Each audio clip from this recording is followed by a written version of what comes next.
Halo teman-teman, perkenalkan saya Syifa Amalia dari Politeknik Imigrasi, Taruni tingkat 3, Program Studi Hukum Keimigrasian.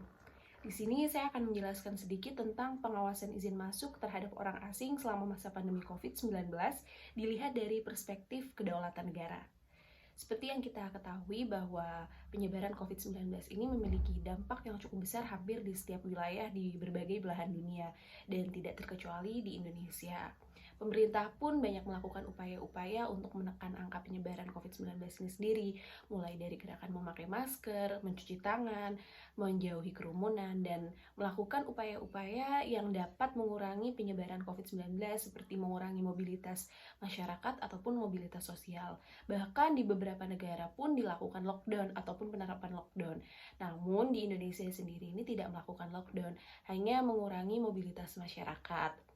Nah, dalam mengurangi mobilitas masyarakat ini, imigrasi pun memiliki peranan yang cukup penting dalam mengurangi mobilitas sosial khususnya bagi warga negara asing yang akan masuk ke Indonesia. Imigrasi memiliki peranan penting dalam mengurangi mobilitas keluar serta masuk warga negara asing maupun warga negara Indonesia yang melintasi tempat pemeriksaan imigrasi atau biasa yang kita sebut dengan TPI. Hal tersebut sesuai dengan pengertian keimigrasian sendiri yang menurut Undang-Undang Nomor 6 Tahun 2011 pada pasal 1 ayat 1 yang dijelaskan bahwa keimigrasian adalah hal ihwal lalu lintas masuk atau keluar wilayah Indonesia serta pengawasannya dalam rangka menjaga tegaknya kedaulatan negara. Penegakan kedaulatan sendiri dilihat dari konsep kedaulatan sendiri mengusung setiap pemerintah dari suatu wilayah ataupun negara melakukan penetapan ketentuan hukum yang mengatur ataupun mengawasi lalu lintas orang yang masuk ataupun keluar dari wilayah tersebut. Dalam hal ini kita berbicara tentang keimigrasian itu sendiri. Karena peraturan imigrasi ini bersifat umum ataupun kita sebut universal, yang mana setiap negara memiliki kewenangan dalam perizinan seseorang yang akan melintasi tempat pemeriksaan keimigrasian, di mana warga negara asing dapat diizinkan ataupun ditolak untuk masuk serta keluar dari suatu wilayah, khususnya jika kita berbicara tentang Indonesia. Peranan imigrasi dalam pemberian izin masuk WNA yaitu dengan dibuatnya berbagai macam kebijakan ataupun peraturan yang bertujuan untuk mengurangi mobilitas agar angka penyebaran COVID-19 ini menurun. Pengawasan pada keimigrasian khususnya pada warga negara asing didasari guna tegaknya kedaulatan negara pada aktivitas izin masuk orang asing yang akan masuk ke Indonesia. Orang asing yang masuk ke wilayah Indonesia pun menjadi tanggung jawab bagi petugas imigrasi dalam menjalankan tugas yang harus sesuai dengan prosedur maupun aturan yang telah ditetapkan. Hal ini guna mengurangi adanya pelanggaran yang disebabkan oleh orang asing yang akan masuk ke wilayah Indonesia. Kelengkapan persyaratan masuk pun harus diperhatikan, yaitu kewajiban masuk melalui TPI, serta membawa atau menunjukkan paspor ataupun dokumen perjalanan yang masih sah serta berlaku, dan tidak masuknya nama dia di daftar cegah dan tangkal, dan sesuai dengan kebijakan selektif, yaitu hanya orang asing yang memberikan manfaat yang dapat masuk ke wilayah Indonesia. Dalam peraturannya ataupun penerapannya selama masa pandemi COVID ini, pemberlakuan sanksi administratif pun diberlakukan bagi WNA pelanggar protokol kesehatan, bahkan jika yang bersangkutan melakukan pelanggaran, namanya bisa dimasukkan ke daftar cegah dan tangkal. Pada saat di TPI, petugas pun wajib melakukan screening kepada warga negara asing guna mengetahui apakah WNA tersebut layak atau tidak untuk masuk ke wilayah NKRI. Screening ini merupakan bagian dari tindakan pengawasan keimigrasian yang dilakukan oleh petugas imigrasi guna nantinya diberikan izin masuk ataupun tidak. Di masa adaptasi baru terkait adanya pandemi COVID-19 ini, untuk menyesuaikan hal ini, pemerintah pun mengeluarkan peraturan, yaitu Permenkumham nomor 26 tahun 2020 tentang visa dan izin tinggal dalam masa adaptasi kebiasaan baru. Alur masuk warga negara asing yang diberlakukan pun berbeda dari sebelumnya, di mana saat masa pandemi COVID ini, orang asing pemegang visa kunjungan ataupun visa tinggal terbatas wajib memiliki penjamin, kemudian persyaratan yang harus lengkap, dan wajib memiliki visa elektronik. Setelah itu, jika sudah ditunjukkan kepada petugas, wajib menunjukkan hasil PCR negatif, dan ketika sudah berada di wilayah Indonesia harus dan wajib mematuhi protokol kesehatan. Peraturan baru mengenai masuknya WNA ke Indonesia ini diterbitkan juga sejak beredarnya Surat Edaran Nomor MHH 01GR 0207 tahun 2021 tentang ketentuan visa, tanda masuk, dan izin masuk keimigrasian dalam masa pemberlakuan pembatasan kegiatan masyarakat darurat Coronavirus Disease 2019. Pemerintah menambah kebijakan yang menegaskan bahwa pengajuan permohonan visa kunjungan dan visa tinggal terbatas memerlukan hasil KT-PGR negatif COVID-19 yang masih berlaku dan dapat dilakukan pengecekan melalui QR Code.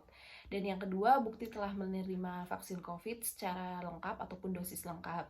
Dan yang ketiga, surat pernyataan dalam bahasa Inggris yang menyatakan bahwa dirinya bersedia untuk masuk karantina sekurang-kurangnya selama 8 hari di fasilitas karantina ataupun fasilitas pelayanan kesehatan sesuai dengan protokol kesehatan. Pada saat pemeriksaan counter pun, warga negara asing wajib menunjukkan hasil swab PCR pada saat melakukan check-in di negaranya dan pada saat berada di Indonesia. Ketika WNA tersebut tidak dapat menunjukkan hasil PCR negatif, tentu akan ditolak. Hasil PCR harus divalidasi juga karena dikhawatirkan dipalsukan. Pemberlakuan aturan ini dipantau langsung oleh petugas imigrasi dan dibantu oleh KKP yang kita sebut sebagai kantor kesehatan pelabuhan setempat. Karena kasus yang pernah ditemukan juga di lapangan bahwa WNA diangkut oleh maskapai tanpa membawa hasil PCR negatif, dan hal ini pun tentu ditindaklanjuti, yaitu langkah penegakan hukumnya oleh imigrasi dengan langsung dilakukan penolakan terhadap warga negara asing tersebut. Inilah bukti pengawasan keimigrasian harus ditegakkan karena tidak semua orang asing membawa maksud yang baik untuk datang ke Indonesia dan tidak semua orang asing juga memahami peraturan yang ada di Indonesia. Pelaksanaan di TPI Udara Soekarno-Hatta pun pada seksi pengawasan biasanya dilakukan pemeriksaan di 25 sampai dengan 27 penerbangan pada Terminal 2 dan Terminal 3 Bandara Soekarno-Hatta.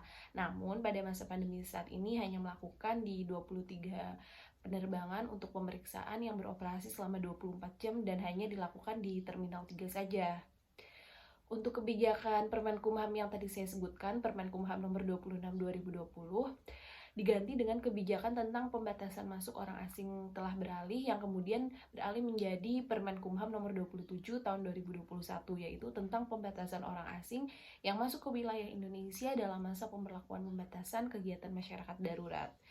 Maka dalam pemberian izin masuk ini yang berupa visa, Menteri Hukum dan HAM perlu memberikan kewenangannya terkait fasilitas keimigrasian, yaitu dalam keadaan tertentu seperti alasan kemanusiaan ataupun kemanfaatan umum.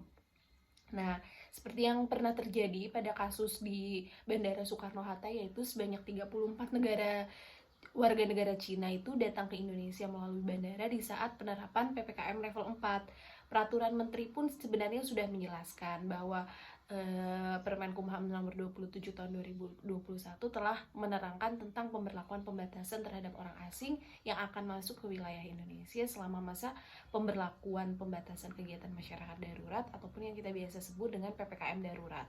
Pada ayat 3 pun Permenkumham itu sudah menjelaskan bahwa orang asing yang dikecualikan adalah orang asing pemegang visa diplomatik dan visa dinas, orang asing pemegang izin tinggal diplomatik dan izin tinggal dinas, orang asing pemegang izin tinggal terbatas dan izin tinggal tetap, dan orang asing dengan tujuan kesehatan, kemanusiaan, dan awak alat angkut yang datang dengan alat angkutnya. Dimana kalau kita menilik dari kasus tersebut, sebenarnya 34 WNA Cina itu sudah termasuk dalam orang asing yang melakukan pekerjaan, yaitu dengan melakukan pembangunan strategis nasional, di mana warga negara asing tersebut ya sebenarnya sudah diberikan surat rekomendasi dari kementerian maupun lembaga terkait yang menyelenggarakan fungsi COVID-19 itu sendiri.